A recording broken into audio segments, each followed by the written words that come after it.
고린도전서 6장 12절부터 20절 한 절씩 교독을 합니다. 12절을 제가 먼저 읽습니다. 모든 것이 내게 가하나 다 유익한 것이 아니요 모든 것이 내게 가하나 내가 무엇이든지 얽매이지 아니하리라.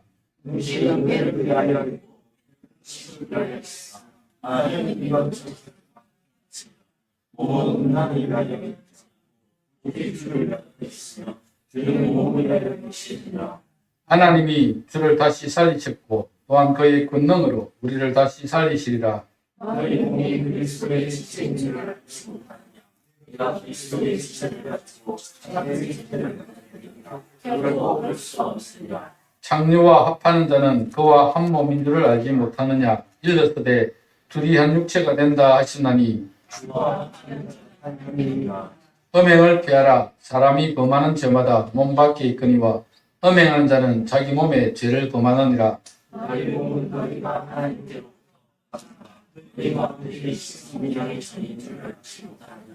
너희는 너희 자신의 것이라. 같이 읽습니다. 값으로 산 것이 되었으니 그런즉 너희 몸으로 하나님께 영광을 돌리라. 아멘. 오늘 말씀의 제목은 너희 몸으로 하나님께 영광을 돌리라. 이런 말씀의 제목입니다. 여러분은 우리 인간이 존재하는 이유가 무엇이라고 생각하십니까? 우리 인간이 왜 이 땅에 살아가는 걸까요?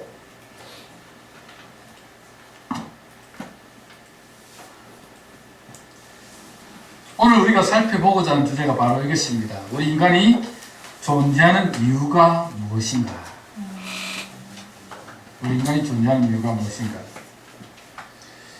오늘 세 가지를 말씀을 드릴 텐데, 첫 번째는 우리는 주를 위해서 살아야 하는 존재다라는 것입니다. 사실 인간이 존재하는 이유는 오래전부터 인간이 풀어야 할 숙제였습니다. 인문과학자들, 특히 철학자들은 인생이 무엇이며 왜 살아야 하는가 이 문제를 가지고 오랫동안 고민했고 토론했고 이 문제를 풀기 위해서 노력해 왔습니다. 여러분은 인생이 뭐라고 생각하십니까? 그리고 왜 살아야 한다고 생각하십니까? 이것은 인문과학자들, 철학자들만의 문제가 아니라 자연과학자들의 연구와도 밀접하게 관련이 되어 있습니다. 자연과학자들은 생명의 기원이 어떻게 되며 인간은 어떻게 존재되었는가 그것을 풀기 위해 과학적으로 접근하기 위해서 많은 노력을 했습니다. 생명의 탄생이 우연이 된 것이냐 아니면 신이 창조하신 것이냐 그것에 따라서 우리 인생이 무엇이며 왜 살아야 하는지가 결정이 된다 이 말씀입니다. 사실 누구도 생명의 처음 탄생이나 인간의 존재에 대해서 알 수 없습니다. 왜 그렇습니까? 인생은 그때 처음 인생이 탄생이 될 때, 처음 생명이 탄생이 될 때 존재하지 않았기 때문에 우리는 그렇게 그때에 존재하지 않았기 때문에 알 수가 없습니다. 그러나 상식적으로 생각해본다면 무에서 유의 탄생이 우연히 발생할 수 있느냐라는 문제입니다. 즉 아무것도 없는데 그곳에서 우연히 생명이 생겨날 수 있는가? 여러분은 어떻습니까? 아무것도 없는 곳에서 우연히 생명체가 생겨날 수 있는가?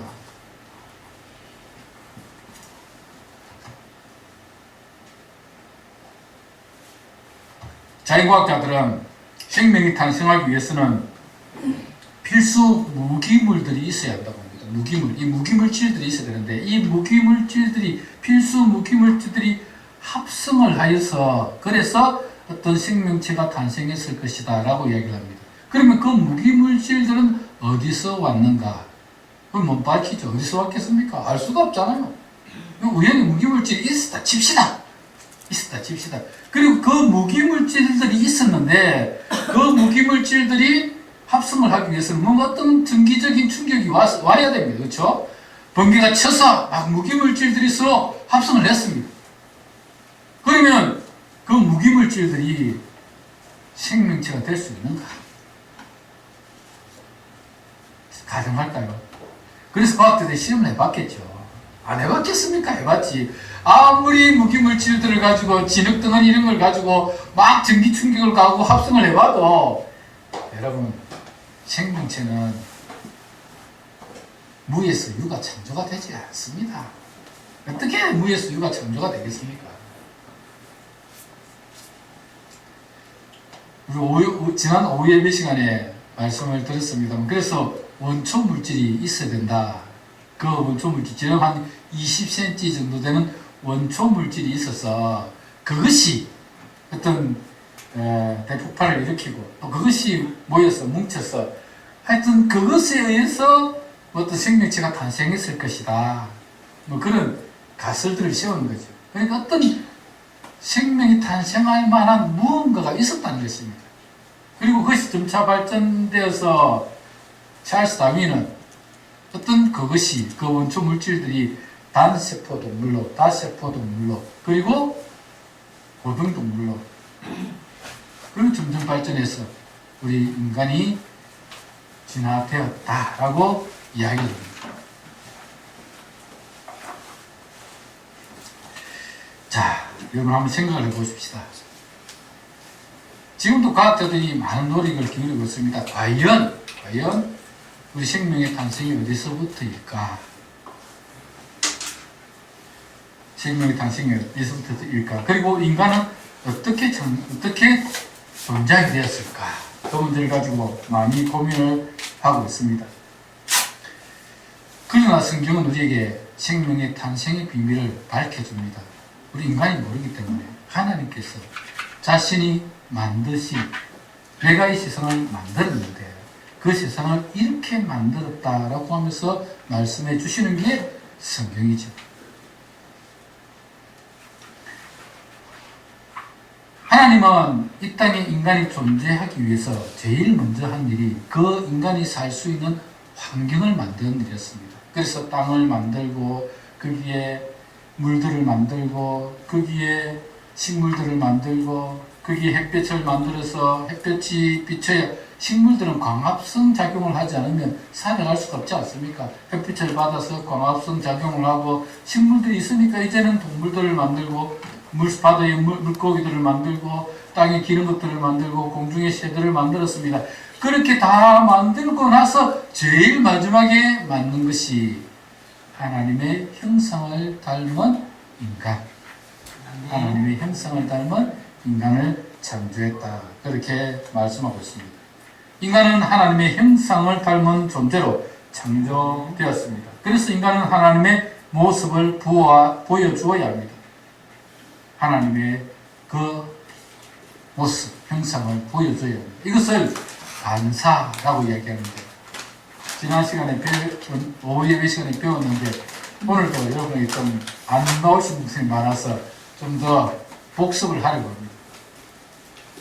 이 반사라고 하는 것은 마치 거울에 자기 모습을 비춰주면 그 거울에서 그 모습이 나타나는 것과 같습니다. 우리 인간은 하나님을 거울에 비춰 보여주듯이 하나님의 거룩하심과 진실하심과 의로우심을 나타내 보여주어야 합니다. 이것을 교리적으로 하나님의 영광을 드러내는 것이다 라고 말합니다. 한번 정리해 보겠습니다. 우리 인간은 누구이며 무엇을 위해서 이 땅에 존재하는 걸까요? 우리 인간은 하나님의 형상을 닮은 존재입니다. 그러면 우리 인간은 왜 살아야 하며 무엇을 위해 살아야 합니까? 하나님의 형상을 닮은 우리는 하나님의 거룩하심과 진실하심과 의로우심을 드러내어 하나님의 영광을 나타내 보여주는 삶을 살아야 한다라는 것입니다. 이것이 성경이 우리에게 가르치는 인간이 이 땅에 존재하는 이유입니다. 우리가 이 땅에 존재하는 이유가 뭐라고요? 하나님이 창조하신 목적 그대로 하나님의 형상, 하나님의 거룩하심, 하나님의 진실하심, 하나님의 의로우심, 하나님의 사랑하심 그 모습을 우리가 반사해내는 처음 인간이 창조됐을 때 그 모습을 가지고 있었습니다. 그러나 하나님을 거역하고 배반한 인간 잃어버렸죠. 하나님의 성품을 잃어버렸습니다. 하나님의 거룩하심을 잃어버렸습니다.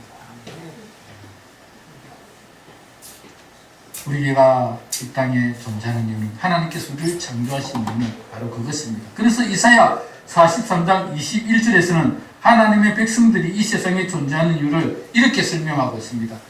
이 백성은 나를 위하여 지었나니 나를 찬송하게 하려 함이니라. 우리 인간은 하나님의 영광을 위해서 지음을 받았고 하나님의 찬송이 되기 위해서 창조되었습니다. 그런 우리가 하나님의 영광을 가리고 죄로 우리의 육체를 무너지게 한다면 과연 우리가 이 땅에 존재할 이유가 있을까요? 오늘 본문 13절에서도 사도 바울이 우리에게 이렇게 말씀하고 있습니다. 음식은 배를 위하여 있고 배는 음식을 위하여 있나니 하나님은 이것저것을 다 폐하시리라. 몸은 음란을 위하여 있지 않고 오직 주를 위하여 있으며 주는 몸을 위하여 계시나니라. 그렇게 말씀합니다.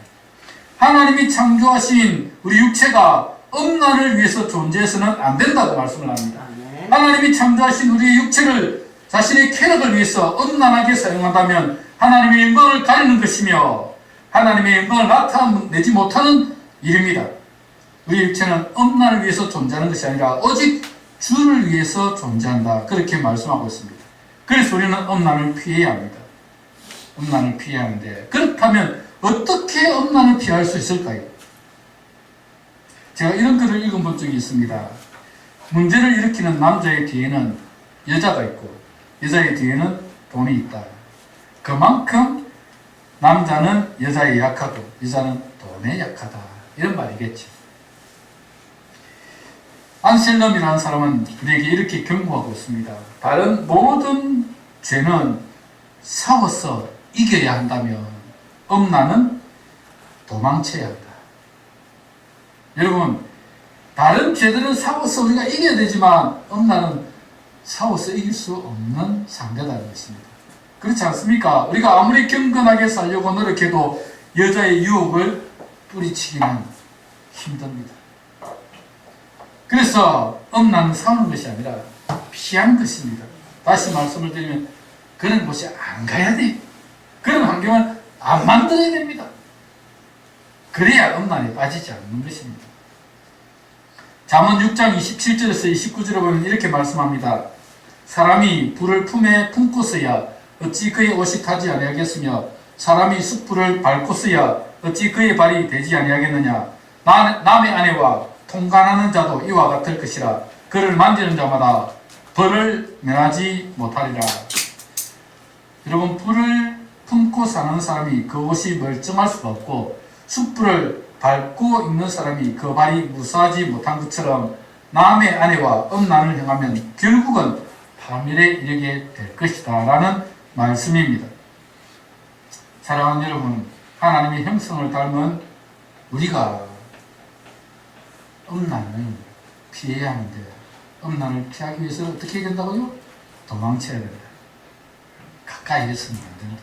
그런 환경을 만들면 안 된다. 그런 곳에 가면 안 된다는 것입니다. 절대 그런 곳에 가지 말아야 합니다. 그런 곳에 가서 여러분 이 여자와의 관계로 인하여서 하나님의 영광이 가려지지 않도록 그런 것으로 인하여서 음란으로 인하여서 거룩해야 할 하나님의 백성들이 거룩하지 못하고 하나님의 영광을 가리는 그런 일을 하지 않도록 우리가 항상 조심해야 하는 것입니다. 우리의 몸은 음란을 위하여 존재하지 않고 주를 위하여 존재한다 라고 말씀하고 있습니다. 두 번째는 우리의 몸은 그리스도의 지체가 되기 때문에 주를 위해서 살아야 하는 것입니다. 오늘 본문 15절을 보시면 너희 몸이 그리스도의 지체인 줄을 알지 못하느냐. 내가 그리스도의 지체를 가지고 장래의 지체를 만들겠느냐. 결코 그럴 수 없느니라. 그렇게 말씀합니다. 여러분, 교회가 무엇입니까? 교회는 예수님이 머리가 되시고 우리는 그의 지체가 되는 하나님의 공동체, 거룩한 공동체이죠. 그래서 교회는 머리 대신 구주 예수님의 명령을 따라서 그분의 말씀에 순종하며 살아가는 믿음의 공동체입니다. 오늘 바울이 다시 한번 교회가 무엇인지를 우리에게 알려주고 있습니다. 우리는 예수 그리스도의 몸에 붙어있는 각 지체들입니다. 거룩하신 주님의 몸에 붙어있는 지체가 더럽고 악한 일을 행한다면 그 지체를 통하여 교회가 더러워지고 악해질 수밖에 없습니다. 사도 바울은 그리스도의 지체된 우리가 창녀의 지체를 만들 수 없다, 만들어서는 안 된다 라고 말씀을 하고 있습니다. 그리고 중요한 말씀을 합니다. 16절 17절 한 보십시오. 창녀와 합하는 자는 그와 한 몸인 줄을 알지 못하느냐. 일렀으되 둘이 한 육체가 된다 하셨나니 주와 합하는 자는 한 영이니라. 그렇게 말씀합니다. 창녀와 합하는 자는 창녀와 한 몸이 되는 것이고 주와 합하는 자는 주와 한 몸을 이룬다고 말씀을 하고 있습니다. 그리고 18절에 부연해서 설명하는데 음행을 피하라. 사람이 범하는 죄마다 몸 밖에 있거니와 음행하는 자는 자기 몸에 죄를 범하느니라. 다른 죄들은 몸 밖에서 죄가 행해지지만 음행은 자기 몸에 죄를 범하는 것입니다. 그래서 창녀와 합하는 자는 그와 한 몸을 이루게 된다라고 말씀을 하고 있습니다. 사랑하는 여러분, 우리는 주와 한 몸을 이루는 자들입니다. 주와 한 몸을 이루어야 합니다. 아니, 이루어진 믿음의 공동체, 즉 교회 구성원들입니다. 그런 우리가 창녀와 한 몸을 이루어서 거룩히 할 하나님의 공동체가 이 거룩이 파괴되고 거룩하지 못한 모습을 보여줘서는 안 된다라고 말씀을 하고 있습니다. 우리는 거룩한 하나님의 공동체이기 때문에 이 거룩한 하나님의 공동체, 즉 공동체인 이런 우리가 우리 자신을 죄에게 내어주어서 교회를 더럽히는 일을 해서는 안 됩니다. 사도 바울은 로마서 6장 12절에서 13절에 이렇게 말씀합니다. 그러므로 너희는 죄가 너희 죽을 몸을 지배하지 못하게 하여 몸의 사욕에 순종하지 말고 또한 너희 지체를 불의의 무기로 죄에게 내주지 말고 오직 너희 자신을 죽은 자 가운데서 다시 살아난 자같이 하나님께 드리며 너희 지체를 의의 무기로 하나님께 드리라. 그렇게 말씀합니다. 우리의 지체를 불의의 무기로 죄에게 내주어서는 안 된다라고 말씀합니다. 사도 바울이 너무 실감나게 표현하고 있지 않습니까? 우리의 육체가 불의의 무기가 되어서 자기 몸과 영혼을 상할 뿐만 아니라 공동체를 파괴하는 무기가 된다라고 말씀을 하고 있습니다. 그래서 우리 자신을 죽은 자 가운데서 다시 살아난 자같이 하나님께 드려야 하며 의의 무기로 사용해야 한다. 그렇게 말씀을 하고 있습니다. 여러분, 우리의 육체를, 이 지체를 무기의 무기로 사용하면 공동체와 깨어질 수밖에 없습니다. 죄가 교회 안에 들어오면 이 죄는 무수히 교회 안에 퍼집니다. 마치 누룩이 옥덩이에 퍼지는 것처럼 퍼지게 되어 있습니다. 그래서 여러분, 우리의 육체를 우리의 무기로 사용하면 공동체를 깨어질 수밖에 없는 것입니다. 거룩한 하나님의 교회 공동체가 깨어질 수밖에 없습니다. 그래서 너희 지체를 의의 무기로 하나님께 드리라. 그렇게 말씀합니다. 여러분, 한번 돌아보시기 바랍니다. 여러분, 하나님 주신 몸을 가지고 어떤 무기로 사용하고 있습니까? 의의 무기로 사용하십니까? 아니면 불의의 무기로 사용하십니까? 불의의 무기로 죄에게 여러분의 몸을 내어주어 여러분의 몸을 망가뜨릴 뿐만 아니라 공동체를 파괴하는 일을 해서는 절대 안 된다라고 말씀하고 있습니다. 의의 무기로 하나님께 드려서 교회와 하나님의 영광이 되는 삶을 살아가셔야 합니다. 그것이 하나님 우리에게 원하시는 일입니다. 마지막 세 번째로, 우리의 지체는 주님이 피로 값주어서 사신 주님의 뜻이기 때문에 우리는 주를 위해서 살아가야 하는 것입니다. 사도 바울은 우리의 몸은 우리의 것이 아니고 주님이 피로 값주어서 사신 주님의 뜻이라고 말씀합니다. 오늘 보면 19절 20절을 보십시오. 너희 몸은 너희가 하나님께로부터 받은 바 너희 가운데 계신 성령의 전주를 알지 못하느냐. 너희는 너희 자신의 것이 아니라 밥으로 산 것이 되었으니 그런즉 너희 몸으로 하나님께 영광을 돌리라. 그렇게 말씀합니다.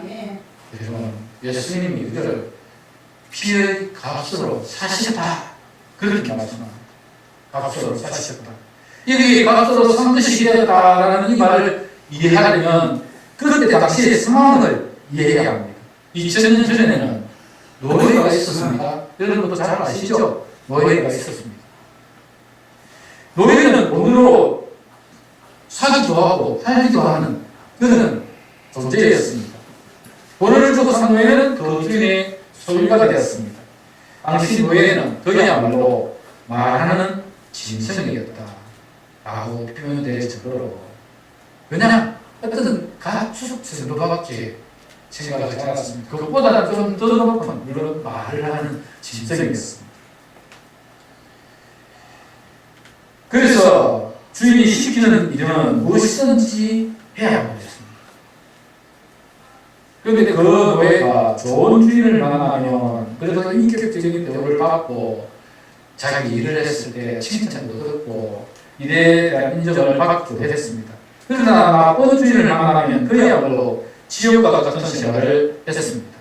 어떤 주인을 만나느냐에 따라서 그 노예의 삶은 바뀔 수밖에 없었습니다.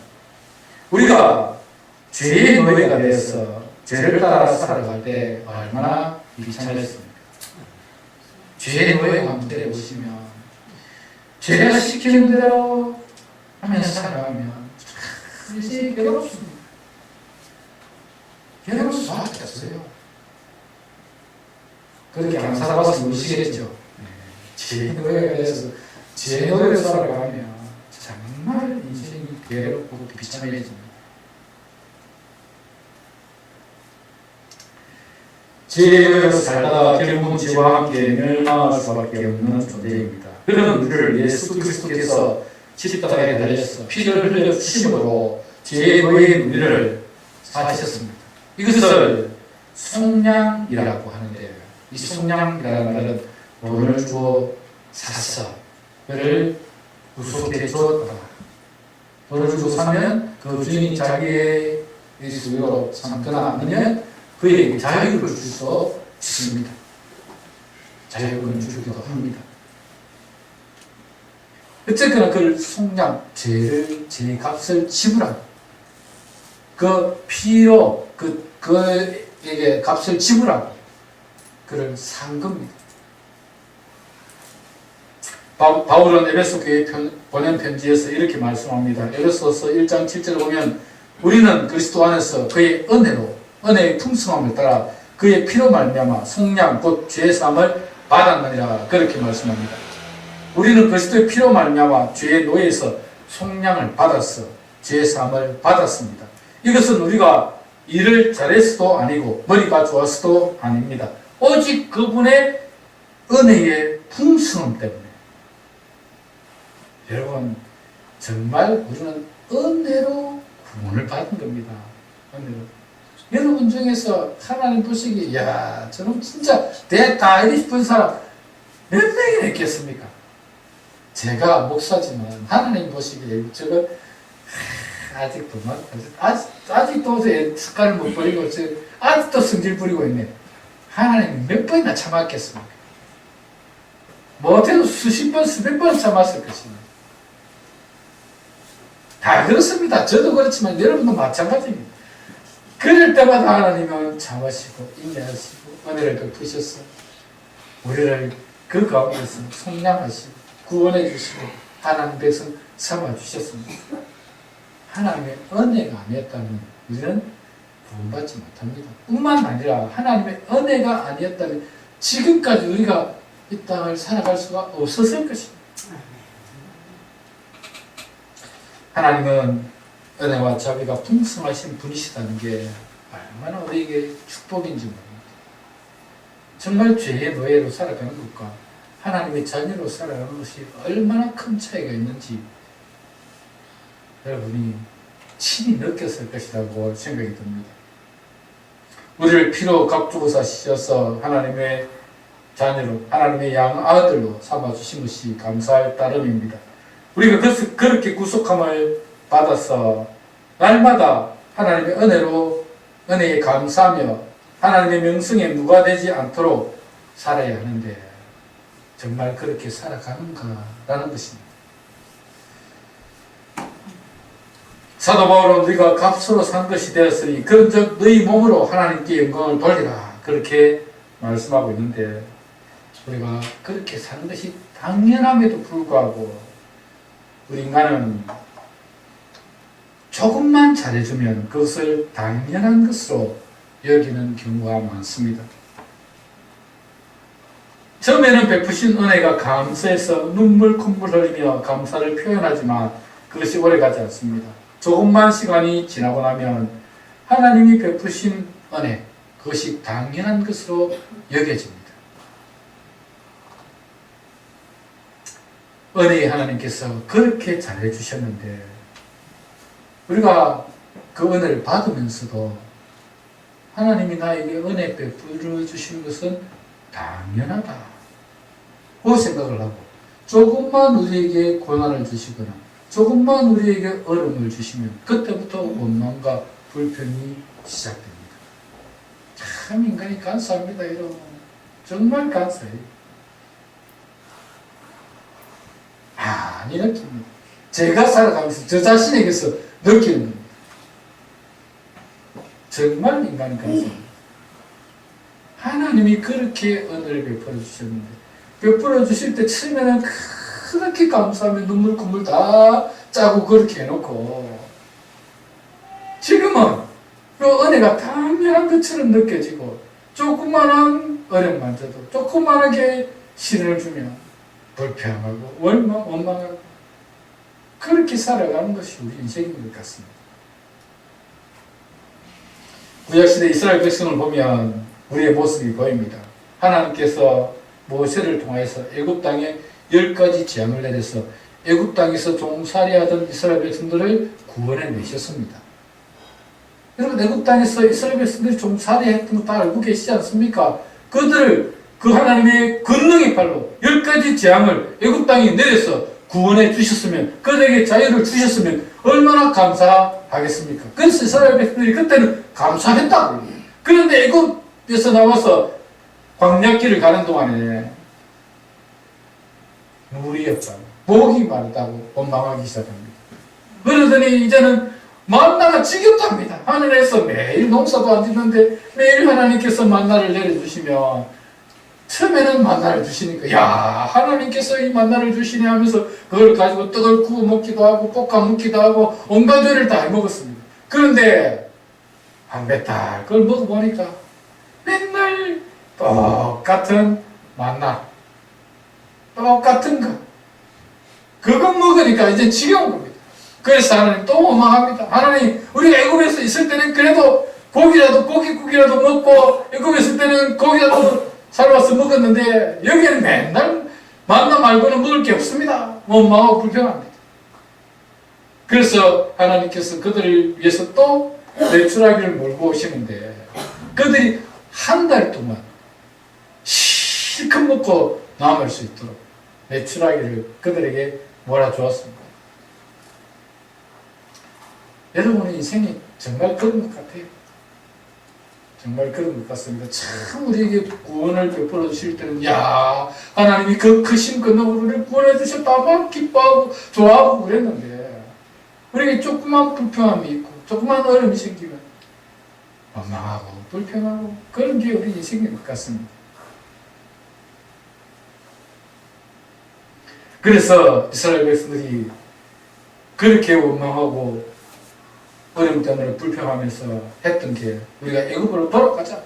그래서 애굽에 있을 때는 그래도 물 실컷 마시고 또 고기 먹고 그렇게 살았는데 이 광야는 너무 척박하다. 애굽으로 돌아가자. 다시 종살이로 돌아가려고 하는 겁니다. 우리의 삶이 이스라엘과 백성들과 똑같은 것 같습니다. 우리는 예수 그리스도의 피로 죄의 노예에서 속량받아 하나님의 자녀가 되었는데 그 은혜도 잠시입니다. 조금만 힘들면 불평하고 원망합니다. 다시 옛날 생활이 그립기까지 합니다. 그게 우리 인생이고 인간의 간사한 마음인 것 같습니다.